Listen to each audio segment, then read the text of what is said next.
Welcome back to Access Anime. My name is Henshin Ikeda. Today I'll be doing a walkthrough review of Hakkenden 8 Dogs of the East, Episode 8. Now, if you remember from last episode, we actually found out the villagers have kidnapped Shino, because if you remember correctly, Shino brought gold back with him from the mountain, and these villagers actually think Shino can help guide them to more of this gold, which is located on the mountaintop. However, that goes sour and does not work out. However, we are taken to a different scene with Kokono, and guess what? She's helping Shino find Sasuke's bead. And she finds Sasuke's bead, ironically, on her own, of course. Now, moving on past that, toward the end of the episode, we do find out Sayaka, apparently when she was a child, she was really good friends with the monkey deity. Yeah, so toward the end of the episode, we get to see, Sayaka heading toward the mountain to see the monkey in general. And again, that's where the episode ends, and I'll hold my final thought and rating at the end of the clip, so stay tuned. But let's dive right on in. So, ironically, when we open up this episode, we have a new character right off the bat. We don't know what his name is. He is a guy in general, and apparently he's dying, and it's snowing out. And apparently he's dying because he's cold as hell, because you know what, I'd be cold as hell too. Basically where he was at, it would look like on the mountainside or something like that. But anyway, sorry, I digress. This new character is freezing his ass off, and he is dying. He hears a beautiful song, a very alluring, beautiful song, by the way, and he hears a random voice actually talk to him, basically say, "Do you want to live?" Obviously, he says yes. I mean, what moron wouldn't say yes? But then he says he has a sister that he was actually separated since his childhood. He was separated from his sister, and he actually wants to see his sister again because he made a promise he'd come back for her. But again, that's where we open up with. Moving on past that, we are taken to a different scene with this new character yet again.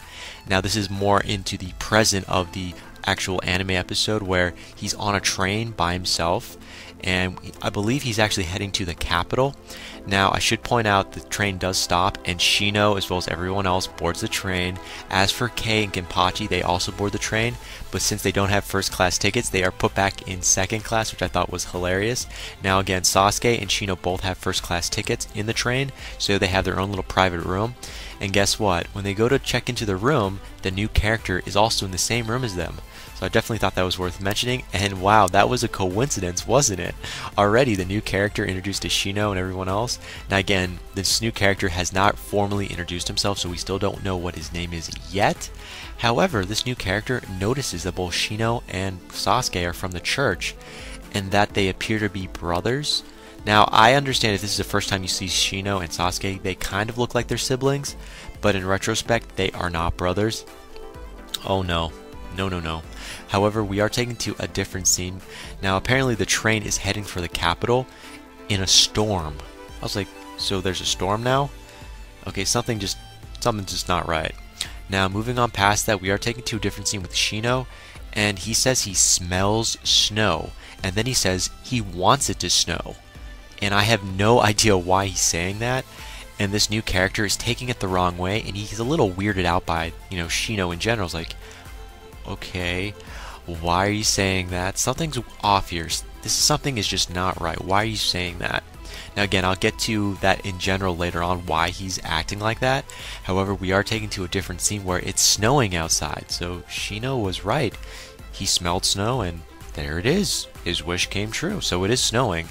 Now we are taken to a little funny scene with a drunk guy that's on the train. So this drunken man wanders into Shino's little compartment while Sasuke is out getting them tea. And again, this guy is drunk off his rocker, and Shino just kicks him out of the actual room, and this guy is really pissed off and drunk. But thank God Sasuke shows up, and he takes the little eyeball out of his pocket and literally just throws it at this drunken guy, and then pours some hot tea on it, and then walks back into the little room with Shino, and they start having tea. And then the eyeball, the little black furry eyeball, expands, and this scares the shit out of the drunken guy, and I thought it was well worth mentioning, and very hilarious.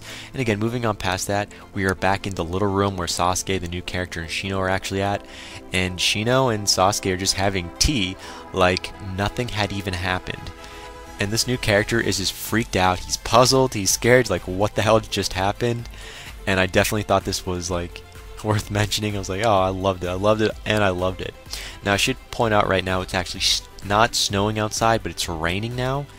And I was like, wait, so it was snowing, now it's raining. I know the conductor technically said it was snowing, or at least the information we were given said it was snowing out, well, snowing, kind of like a storm outside, but now it's raining? Okay, that's interesting. Now, we are taken to a different scene with Hamaji. I know it's been a while. We haven't seen Hamaji for a little bit now. Now, Hamaji's actually having a flashback of her own. Apparently, she had an older brother? What? So, Hamaji's having a flashback of her older brother. Could this be the new character? That's my theory. I swear to God, her flashback of her older brother looks like this new character we were just actually introduced to. So I'm like, you can put two and two together. I think I might be on the mark. I don't know about you, but that's my guess.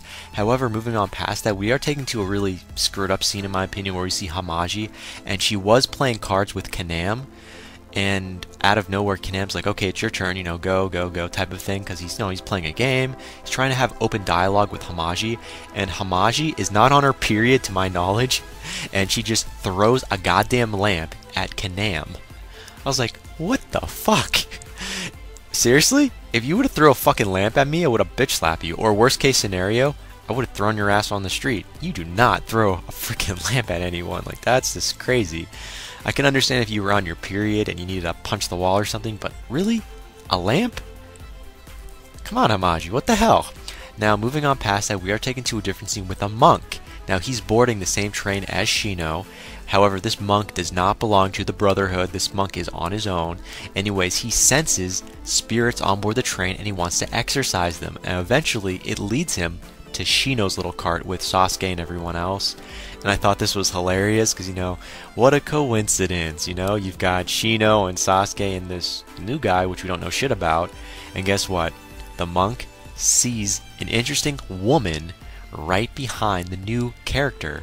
Apparently, this woman, yeah, her name is Yuki, and she's the new guy's guardian? What? And she can control, looks like snow?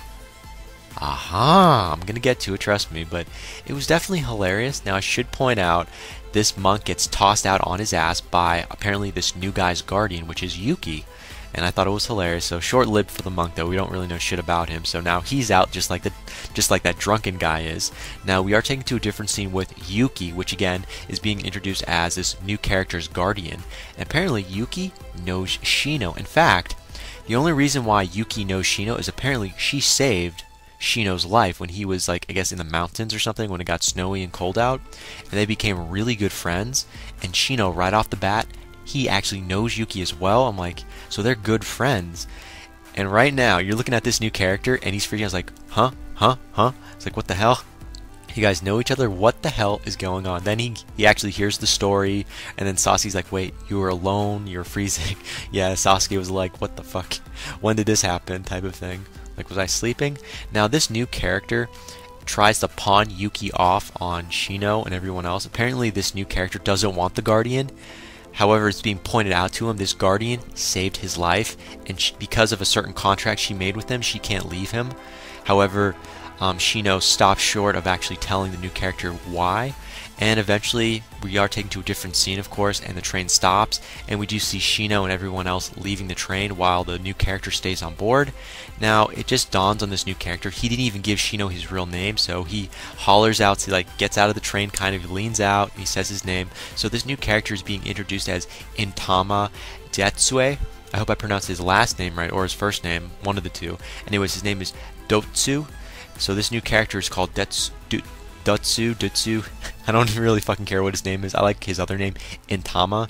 Anyways, he introduces himself as Intama, and Shino's like, well, I hope we see each other again, something along those lines. And then apparently Intama and Yuki stay on the train while Shino and everyone else, well, they're leaving. And moving on past that, of course, we are taken to a different scene with Yuki. More or less, this is somewhat of the flashback or the truth to why she has a contract with this new character, Intama. Apparently, she saved his life, but in order to save his life, when he was dying of, frostbite and whatnot and freezing his ass off, she sacrificed her voice. So at the beginning of this episode, we actually could hear her sing. She could sing. She was freaking amazing. And she sacrificed her voice, so she can no longer talk. That was what she sacrificed in order to save this guy's life, which I thought, wow. And again, toward the end of the episode, we get to hear Yuki's voice yet again before she lost it, of course, when she made this little pact with him. And she's singing, and again, that's where the episode ends. As for final thoughts, okay, first of all, Hamaji and this new character, Intama, are they brother and sister? I think so. That's my theory, and I'm sticking to it because it makes sense. Moving on past that, I'm wondering where Shino is actually going to go to next. Is he going back to the church? Is there another mission he's going to go on? We don't really know. As for Kenpachi and Kei, I think they're just going to stick around. Anytime Shino and Sasuke want to do something, they're probably going to tag along. And moving on past that, what about this girl called Kokono? I want to know more about her. We only saw one episode's worth of her, and then she vanished. Is she the same girl from the village, from Shino's original village? We don't really know. Or is she just one of those other girls that may have a spirit thing going on? We really don't know. We don't know a lot about Kokono. But again, that is it for my final thoughts. As per my rating, 4 out of 5. First of all, there was a lot of comedy in this episode. Well, okay, not a lot, but a good amount, and I loved it. I mean, with the monk, with the drunkard, and with this new character, Antama, kind of freaking out constantly, which I thought was kind of funny, because he looks pretty confident with glasses and whatnot, but just putting that out there. And we kind of were thrown a little information, but not really directed at the actual plot of this anime series, more or less. It was a new character, that's what we were introduced to, as well as his guardian, and of course how they met. So that was the light information. Nothing else really past that. But again, my final rating, 4 out of 5. But again, guys, that ends it for my walkthrough and review of Hakkenden 8 Dogs of the East episode 8. But definitely comment down below, let me know. Thumbs up, thumbs down, definitely subscribe, check me out on Twitter, and follow me if you like. But again, guys, let me know what you thought of this episode, and let me know what you think's gonna happen in the next episode that's coming out. But again, guys, I gotta hit the bricks, and I gotta go. And before I go, I gotta say it, and I always say it. You can't stop the access, but you can watch the feed. I'll see you later, guys.